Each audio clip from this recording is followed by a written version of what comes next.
को, सभी बालिकाओं को, सबको बहुत बहुत बधाई। अंतर्राष्ट्रीय महिला दिवस का उद्देश्य, मनाने का उद्देश्य और अंतर्राष्ट्रीय महिला दिवस मनाया जाता है, उसका एक सबसे बड़ा जो मुख्य उद्देश्य है वह यह है कि सभी महिलाएं या ये समझ पाएं कि उनकी बहुत उपयोगिता है और वो न केवल अपने घर तक सीमित रहते हुए घर के विकास में घर को सहयोग करेंगे, वो उस घर के साथ साथ अपने आसपास के क्षेत्र, समाज और देश तक के समस्त कार्यों में अपनी बराबर की भागीदारी देंगे। इसके लिए अंतर्राष्ट्रीय महिला दिवस मनाया जाता है और अंतर्राष्ट्रीय महिला दिवस 2025 का जो लक्ष्य है या आप कहिए टैगलाइन है वो है एक्सीलरेट एक्शंस।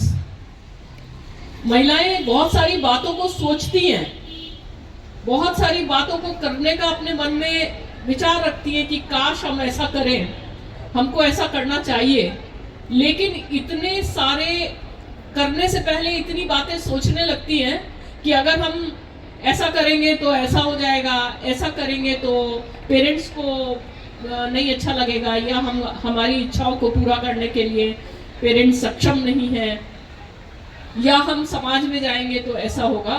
उस सब चीजों से अलग हटने के लिए या उससे ज्यादा सोच को स्ट्रांग बनाते हुए हम लोगों को एक्शंस पे फोकस करना पड़ेगा, दैट इज एक्सीलरेट एक्शन। ये हमारा 2025 का जो अभी टैगलाइन है वो अंतर्राष्ट्रीय महिला दिवस की है। हमने एक दिन का कार्यक्रम या एक शाम का कार्यक्रम के लिए मना किया। हमने कहा ये 3 दिन तक चलने वाला कार्यक्रम होना चाहिए, क्योंकि हमारे यहाँ सबसे ज्यादा गोल्ड मेडल लाने वाली हमारी बच्चियां होती हैं। अगर हम टोटल गोल्ड मेडल देखें और जितने अवार्ड्स मिलते हैं उसमें से कम 80% हमारी बच्चियां होती हैं। तो बच्चियों के बारे में सोचना ये विश्वविद्यालय के शिक्षकों का, विश्वविद्यालय के प्रशासन का, सबका दायित्व और ज्यादा हो जाता है।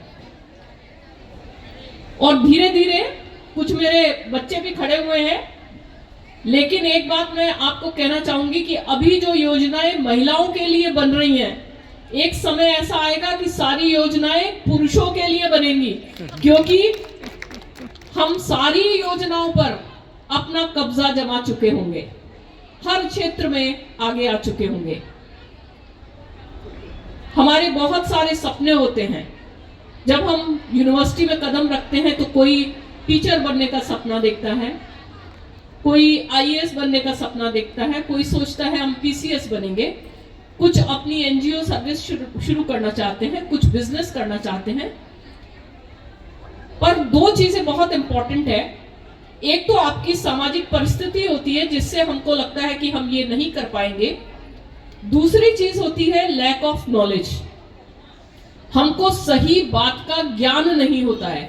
हमको ये पता नहीं होता है कि हमको अगर बिजनेस शुरू करना है, स्टार्टअप हमको अपनी चालू करनी है, तो हमको किस जगह जाया जाए, कहां से हमको फंडिंग मिलेगी, कहां हमारी एप्लीकेशन जाएगी, कौन कौन हमारे पार्टनर्स हो सकते हैं। ऐसी बहुत सारी बातें होती हैं जिनके बारे में, ये मैंने एग्जाम्पल लिख दिया, हमको जानकारी नहीं होती है। या तो हम गूगल की तरफ जाते हैं, जब हम गूगल पे देखते हैं तो देखते हैं बहुत अनंत जानकारी और कंफ्यूजन पैदा हो जाता है।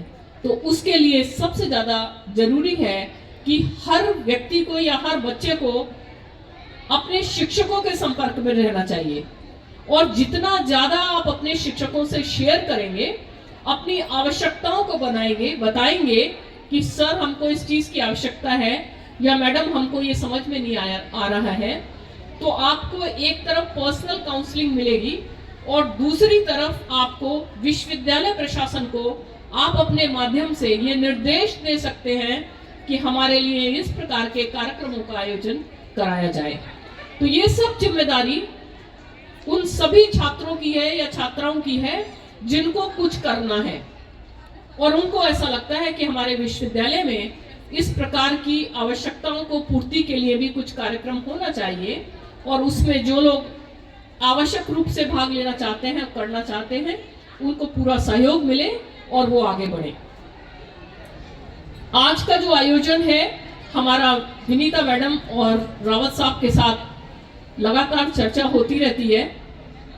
सब चीजों से ऊपर स्वास्थ्य है। जब तक हम स्वस्थ नहीं होंगे, हमारा ओवरऑल बॉडी का, यानी हमारे अंदर विकार किसी तरीके का नहीं होगा। मैंने विकार शब्द क्यों यूज किया? इसमें दोनों तरीके के विकार होते हैं, एक तो शारीरिक विकार, एक मानसिक विकार। कई बार क्या होता है कि हम लोगों को बहुत सारी टेंशन्स में हम जीते रहते हैं कि हम नहीं कर पा रहे हैं, परफॉर्म नहीं कर पा रहे हैं। शायद उस मानसिक विकार को पनपने का कारण आपका शारीरिक विकार होता है। हो सकता है कि आपके अंदर कुछ स्वास्थ्य में कुछ ऐसी, आपके अंदर हीमोग्लोबिन की कमी हो या आपकी कोई विटामिन की कमी हो, जिसकी वजह से आपके अंदर शिथिलता है।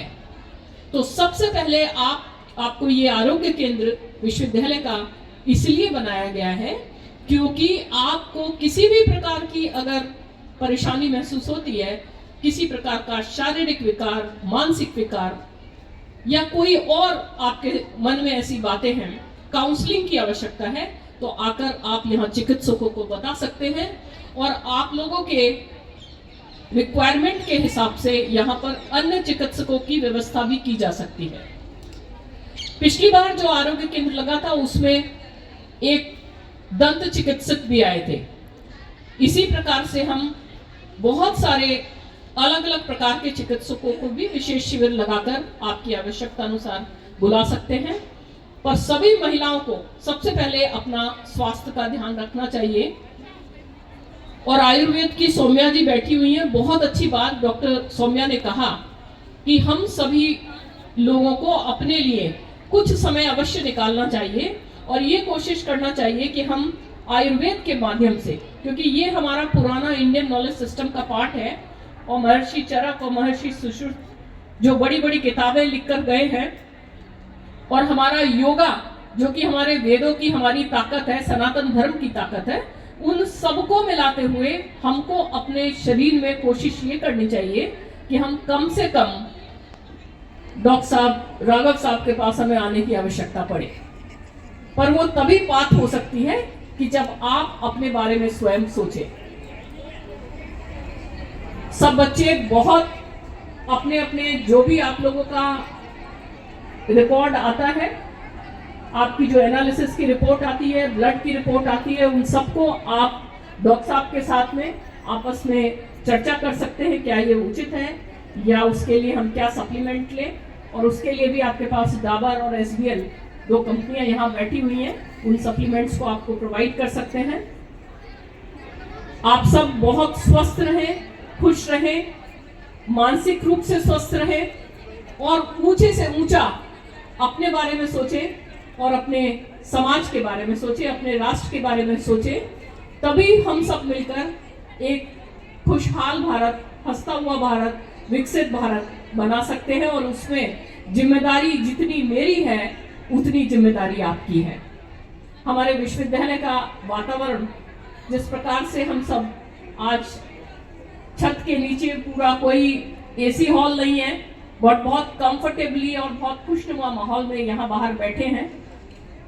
मैं चाहती हूँ कि हर गार्डन एक इसी प्रकार का हमारा विश्वविद्यालय में हो कि जिसमें अलग अलग तरीके के आयोजन हो और हम लोगों को कम से कम, ज़्यादा से ज़्यादा विटामिन D भी मिले और ऑक्सीजन भी मिले। So I wish you all the best. अंतर्राष्ट्रीय महिला दिवस की मेरी सभी साथियों जो कि मेरे साथ कंधे से कंधा मिलाकर विश्वविद्यालय का गौरव बढ़ाने के लिए आगे बढ़ती रही हैं, मेरी सभी महिला साथियों को, पुरुष साथियों को और यहाँ के जो चिकित्सक हैं सभी को मेरा बहुत बहुत धन्यवाद। और एक बार पुनः अंतर्राष्ट्रीय महिला दिवस की बहुत बहुत शुभकामनाएं। जय हिंद, जय भारत।